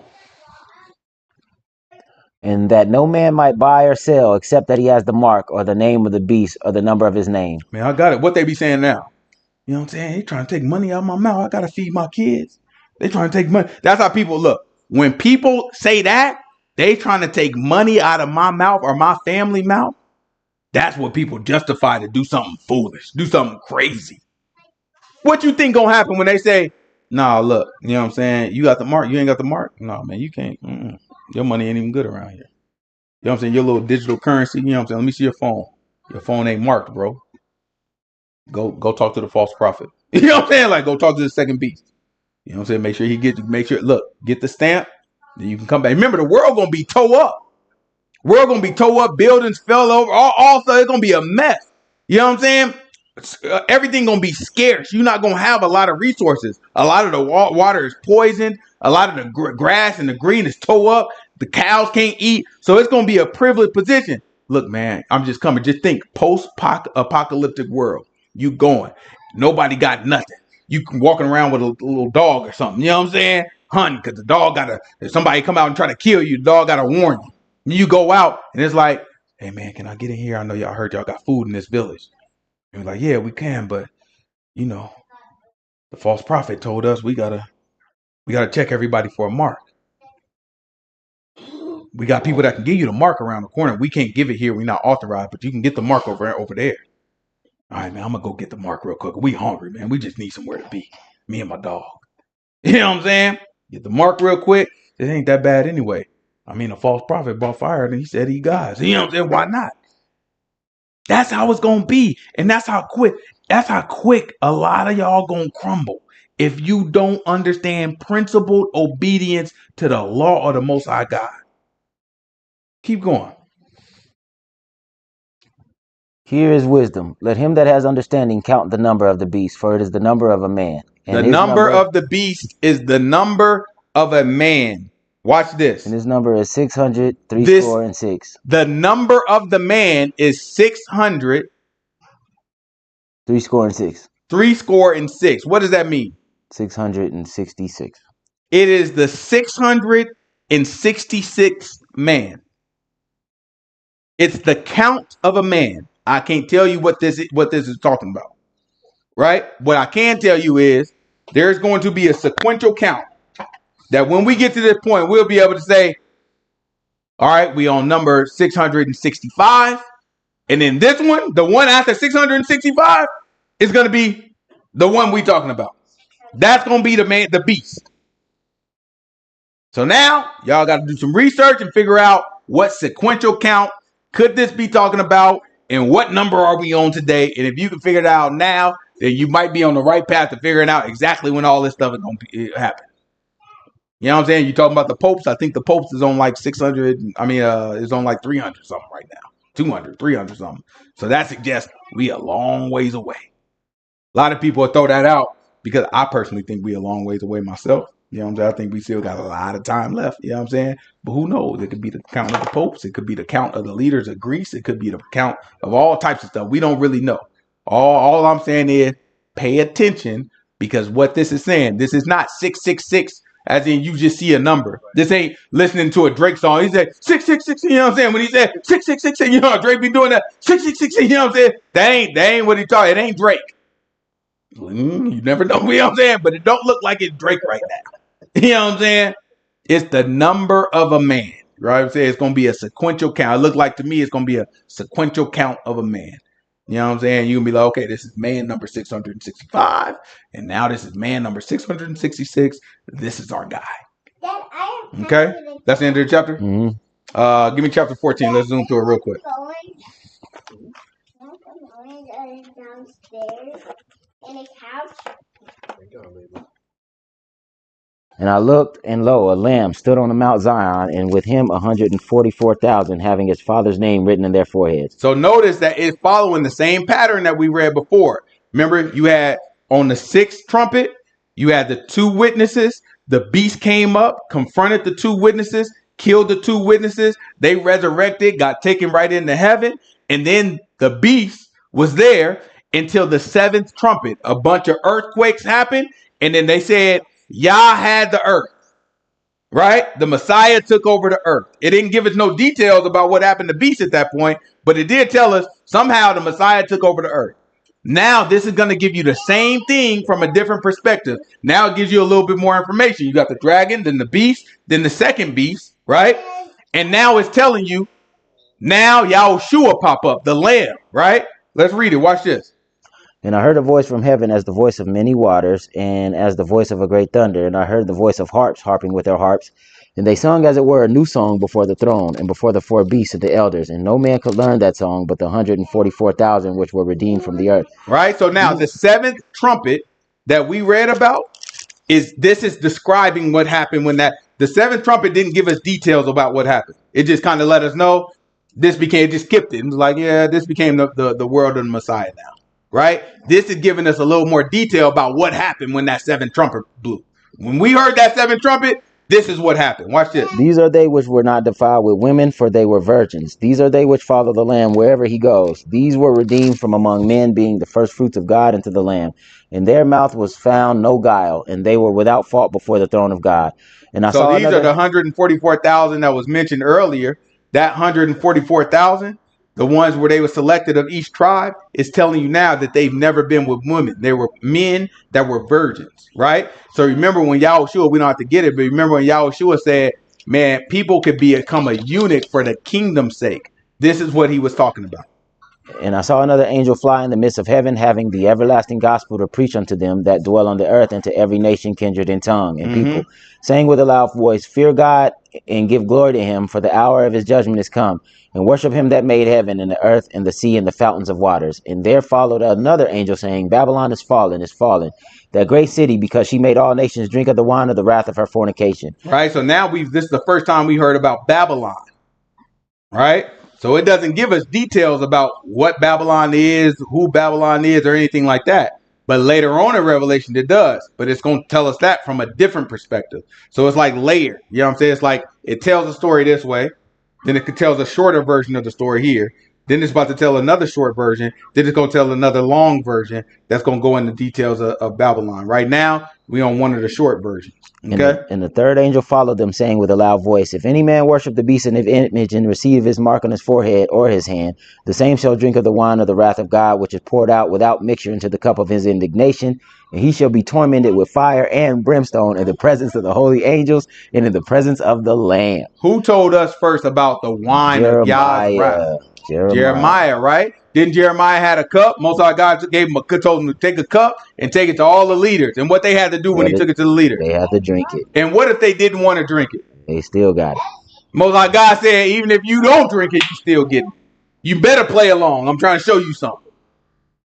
Right? Keep going. And the smoke of their torment is sended up forever and ever, and they have no rest day or night who worship the beast in his image, and whosoever receive the mark of his name. Here's the patience of the saints. Here are they that keep the commandments of God and the faith of Yahushua. And I heard a voice. Hold on real quick. Grab Isaiah chapter 34, because I just want y'all to see that this is not a new concept. When it's talking about the fire that ascends forever and ever, you know what I'm saying? This is not a new concept. This is Isaiah chapter 34. This is describing the wrath of the Most High God that comes when Yahushua returns. That seventh trumpet blows. The Lamb going to show up. And the Lamb is going to show up with the 144,000 that were pre-selected. And then also with those who are resurrected. It don't go into that part right here. But also what happens right here is those that are resurrected. He's going to show up. And then he will judge the entire earth. It's going to be a bunch of people that went out to fight. Right? And when they went out to fight with us in our land while we in Ezekiel's temple, they come to fight us because we're going to have all the resources in the world. They're gonna come up thinking they got us. Then Yahushua going to pop up and kill all their butts. right? This is Isaiah chapter 34, verse 1. Come ye nations and hear, and hearken, ye people. Let the earth hear, and all that is therein, the world and all things that come forth of it. For the indignation of Yahuwah is upon all nations, and his fury upon their armies, and he has utterly destroyed them. He has delivered them to the slaughter. Their slain also shall be cast out, and their stink shall come up out of their carcasses, and the mountains shall be melted with their blood. So this is what's going to happen. Yahushua is going to kill a whole bunch of people. You going to smell them. It's going to be, the mountain's going to have their blood all over. It's going to be a lot of people dead. Right? Watch this. And all the hosts of heaven shall be dissolved, and the heavens shall be rolled together as a scroll, and all their hosts shall fall down as a leaf falls off the vine, and as a falling fig from the tree. My sword shall be bathed in heaven. Behold, it shall come down upon Idumea and upon the people of my curse to judgment. The sword of Yahuwah is filled with blood, is made fat with fatness, and with the blood of lambs and goats, with the fat of the kidneys of rams, for Yahuwah has a sacrifice in Basra, and a great slaughter in the land of Idumea. And the unicorn shall come down with them, and the bulls and the bullocks with the bulls, and their land shall be soaked with blood, and their dust made fat with fatness. For it is the day of Yahuwah's vengeance, and the year of recompense for the controversy of Zion. And the streams thereof shall be turned into pitch, and the dust into brimstone, and the land thereof shall become burning pitch. And burning pitch. And what else? It shall not be quenched day or night. The smoke thereof shall go up forever. From generation to generation it shall lie waste. None shall pass through it forever and ever. Right? So now this is the flame. This is where, like, when we think of like hell, when our imagination of hell, this is what it's talking about. This is the beginning of the lake of fire. The lake of fire is going to come before the great day of judgment. Right? The first instance of all this fire that keeps burning and keeps burning is going to be after Yahushua pop up, kill all these people. And then, well, let's go back to Revelations. This is Revelation chapter 14. Give me verse 11. Dad, I'm going to show Mom. This is Revelation 14, verse 11. Watch what the book say. And the smoke of their torment ascend up forever and ever, and they have no rest day or night, who worship the beast and his image, and whosoever receives the mark of his name. Here is the patience of the saints. Here are they that keep the commandments of God for the faith of Yahushua. And I heard a voice from heaven saying unto me, Right, blessed are the dead which die in Yahuwah from henceforth. Yea, says the Spirit, that they may rest from their labors, and their works do follow them. And I looked, and behold, a white cloud, and upon the cloud one that sat like unto the Son of Man, having on his head a golden crown in his hand, and a sharp sickle. And another angel came out of the temple, crying with a loud voice to him that sat on the cloud, Thrust in thy sickle and reap, and the time is come for thee to reap, for the harvest of the earth is ripe. And he that sat on the cloud thrust in his sickle on the earth, and the earth was reaped. And another angel came out of the temple which is in heaven, and he also had a sharp sickle. And another angel came out from the altar which had the power over fire, and cried with a loud cry to him that had the sharp sickle, saying, Thrust in thy sharp sickle, gather the clusters of the vine of the earth, for her grapes are fully ripe. Remember, grapes is what creates wine. So it's giving you imagery of harvesting a bunch of grapes. Taking the sickle, right? A sickle is a tool that you will use to cut down vines, right? So it's saying take the sickle, cut down all these vines, and now you have a bunch of grapes. And these grapes, you do something with it to create wine. You squish them and squish them and squish them, and then all the juices go out and it turns into wine. So watch this. It's called a winepress. And the angel thrust in his sickle into the earth, and gathered the vine of the earth, and cast it into the great winepress of the wrath of God. And the winepress was trodden without the city. When they say trodden, it's stepped on, right? So you step on all the grapes to create the juices that then become wine. That is what the imagery is for Yah's wrath. He's saying the people that his wrath is going to hit, they're like grapes that's going to get pulled up and stepped on, right? And squished. And all they juices is going to be like wine, which is really blood, right? Watch this. And blood came out of the winepress, even unto the horse bridles, by the space of 1,600 furlongs. So that means for miles, you have blood. Think of it like a huge lake of blood, right? And it's from human bodies being destroyed all at once. Right? All at once, a bunch of human bodies are being destroyed, and that's from Yahushua. Right? Real quick, grab Ezekiel. Ezekiel 39. Right? Isaiah 63 tell us too. We don't have to get that though. But Isaiah 63 tell us about how we're going to walk around and we're going to see these bodies and we're going to have to collect them. But Ezekiel describes it a lot better. Right? It's Ezekiel chapter 39, verse 8. Behold, it is come and it is done, says Yahuwah. This is the day whereof I have spoken. And they that dwell in the cities of Israel shall go forth and set on fire and burn weapons, both shields and bucklers, the bows and the arrows and the handstaves and the spears, and they shall burn them with fire 7 years. Right? Listen, it's going to take us 7 years to do away with all the weapons and all the bodies that are scattered around Israel. Remember, we're going to be in our land. All these Gentiles going to come and fight against us. Why are they fighting against us? Because they believe that the false prophet, the second beast, is the true God. They believe that that represents the true God, and they're going to worship the first beast. And then we going to be saying, no, we serve the true God. And guess what we going to have in our land? We're going to have running water. We're going to have a plant that heals people. We're going to have fresh fish. All these things that the rest, our cows got plenty of grass. So we're going to have great cattle. The rest of the world, toe up. You ain't going to be able to find a good fish. You're not going to be able to find a lot of cows. It's going to be scarce around the rest of the world. But for us, it's going to be nice and peaceful. And guess what? We're going to be setting up deals with all these nations. Remember, it's post-apocalyptic. Everything toe up. So everybody going to come to us to trade and say, look, we'll give you this. So guess how rich we going to be? Because people are going to trade with us. Just like when we were in Egypt and Joseph set up the deals, they're going to be trading with us. And then it's going to be Gentiles led by this beast that's going to say, we ain't going for this mess. Let's just go over there and take their stuff. They used to be ours. Let's just go take their stuff. And they're going to work up the nerve. They're going to come do it. They're going to fill the area around Israel, Moab, Edom, all these places. They're going to fill it up with armies, weapons. They're going to come fight with us. And this is describing how we going to take 7 years collecting their bodies and fixing this thing. 7 years it's going to take us, right? Watch this. So that they shall take no wood out of the field, neither cut down any out of the forest, for they shall burn the weapons with fire, and they shall spoil those that spoiled them, and rob those that robbed them, says Yahuwah. And it shall come to pass in that day that I will give unto Gog a place for their graves in Israel, in the valley of the passengers of the east of the sea, and it shall stop the noses of the passengers, and they shall bury Gog and all his inhabitants. And they shall call it the valley of Haman Gog. In 7 months shall the house of Israel be burying them, that they may cleanse the land. Yea, all the people of the land shall bury them, and it shall be to them a renowned day, the day that I shall be glorified, says Yahuwah God.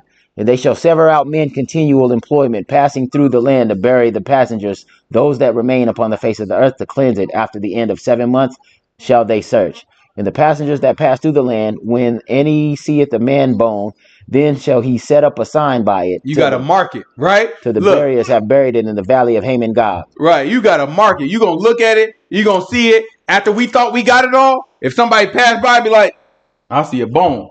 The law say, I'll put a mark there. Hey, I left a mark back over there on First Street and 7th. You know what I'm saying? I left a mark over there. I saw a bone, bro. Oh, man. Look, hey, get Joe, man. Joe, hey, Joe, I need you to go get the bone. I thought we had done it, man. You didn't clean up your whole spot. It's like when Brother T was telling me about when he navigating his traffic and he telling his drivers, like, yeah, you know what I'm saying, you got to get it. He's like, man, some of these drivers, you know what I'm saying, they be missing their spots. You got to tell them like that, like, bro, did you miss it? Get back out there, man. You know what I'm saying? It's another 7 months. Because, you had 7 months. So you got to search for 7 months every time you go out there. And it's going to take us a full 7 years to get through it. Right? Keep going. Watch this. What verse is that? We're on 16. 16. And also, and the passengers, 15. And the passenger that passed through the land, when he sees a man bone, shall set up a sign by it till the buriers are buried in the valley of Haman Gog. And also the name of the city shall be Hamona. Thus shall they cleanse the land. And you, son of man, thus says Yahuwah God, speak unto every feathered fowl, unto every beast of the field. Assemble yourselves to come and gather yourselves on every side to my sacrifice, that do sacrifice for you, a great sacrifice upon the mountains of Israel, that ye may eat flesh and drink blood. You shall eat the flesh of the mighty, and drink the blood of the princes of the earth, of rams, of lambs, and of goats, of bulls, and all them fatlings of Bashan. And you shall eat fat till you be full, and drink the blood till you be drunken of my sacrifice, which I have sacrificed for you.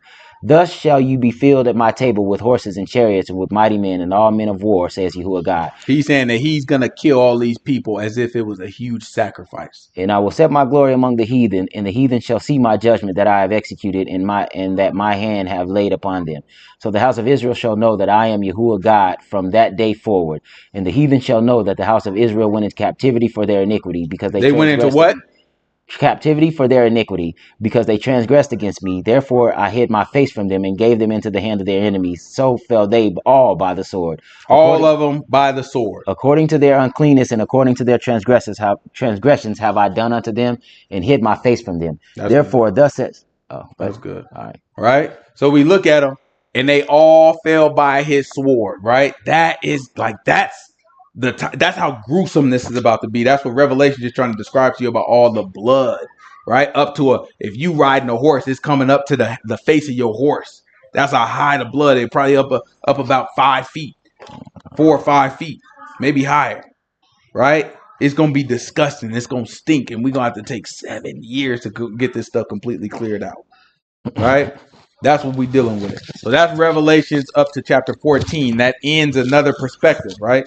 Now, when we go to chapter 15, it's going to start again. And then we're going to start talking about the vials, right? And we'll get into that next week where we pour out the vials or the bowls, right? Of the plagues that hit the world. After that, we'll look at a timeline so we can kind of see what it looked like. Any questions? Eli, it's time to go. Get your sister and y'all go downstairs. Okay. Is the lake of blood like? Wait, no, the lake of. Oh, wait, never mind.